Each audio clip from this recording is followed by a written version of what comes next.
Hello, my name is Jeffrey Horst. I am a graduate student taking a master's in mass communication.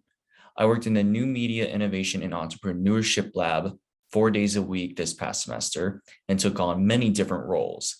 Some of the roles included writing, researching, reporting, creative directing, asset development, and web development. Assuming multiple roles, both in the front and back end, gave me a lot of insight into how to best tell the story of the Maryvale neighborhood in a fresh and engaging way. One of the things that consumed my time early on was researching census statistics for Maryvale. Much of the work consisted of tracking down the reports from each decade starting from 1960. While only census reports were used, each report came from multiple sources. Some came simply from the Census Bureau database, some came from IPUMS, and a few came from files uploaded to Google Books. None of these sources had a complete repository of census reports, which is ironic given these are all Census Bureau reports I eventually pulled. So compiling the data was a laborious task, but it eventually provided a full picture of how people lived in the area and how much the area has changed since its inception. Part of the research included determining each of the tracts that encompassed Maryvale. Maryvale's tracts have expanded and have changed in organization since 1960. The city of Phoenix's tracts were much broader in 1960 than what they are now, and they were numbered differently back then as well. I tracked down documents from the Maricopa County Association of Governments from 1975 that kept record of each of the equivalent tracts with the changed numbering. The data eventually showed a number of insights into the demographic makeup of Maryvale, not only back then, but now. The city of Phoenix's segregation revealed itself through the data. Black residents largely could not live north of Van Buren Street back in the 60s and 70s, and the data shows this taking place in the Maryvale area.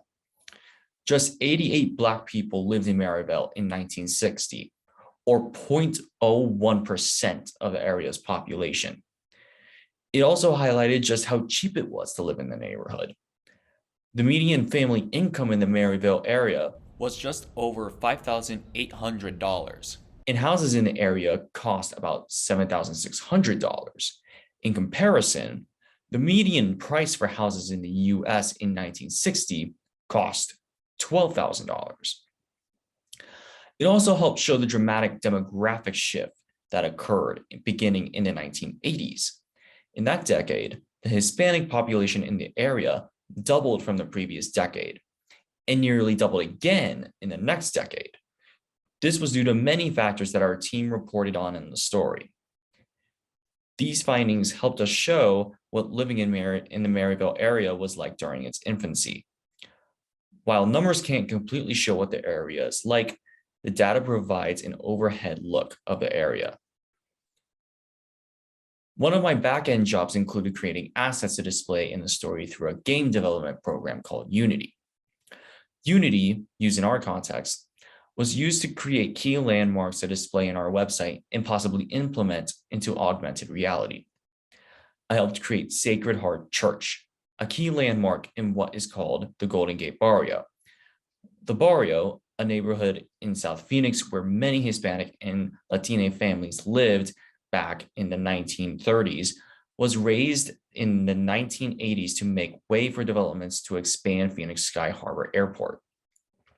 Some of the 6,000 families that were displaced moved to Maryvale, but Sacred Heart Church was the one structure that was not raised. The church now opens once a year so people can attend Christmas Mass.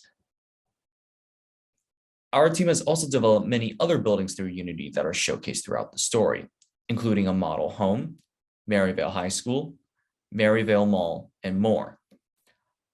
All of these landmarks help show what Maryvale was like for those who lived there when it was still developing.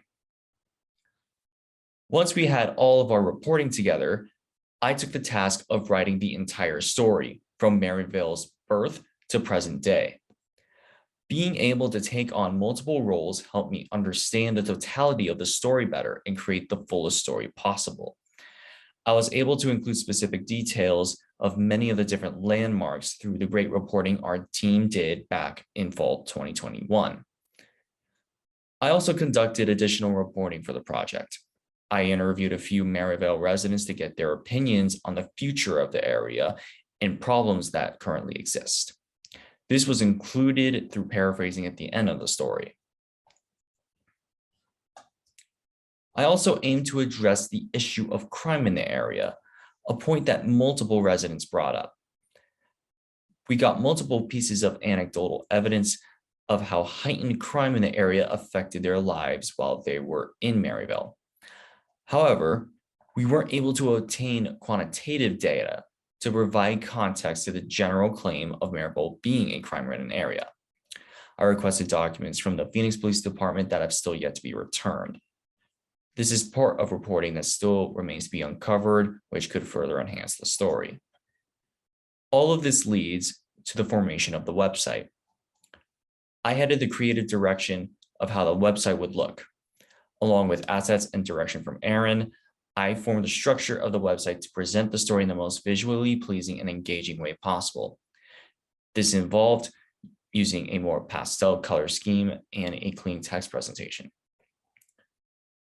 The creative direction also involved transforming the videos shot by Max into coded files to place onto the website.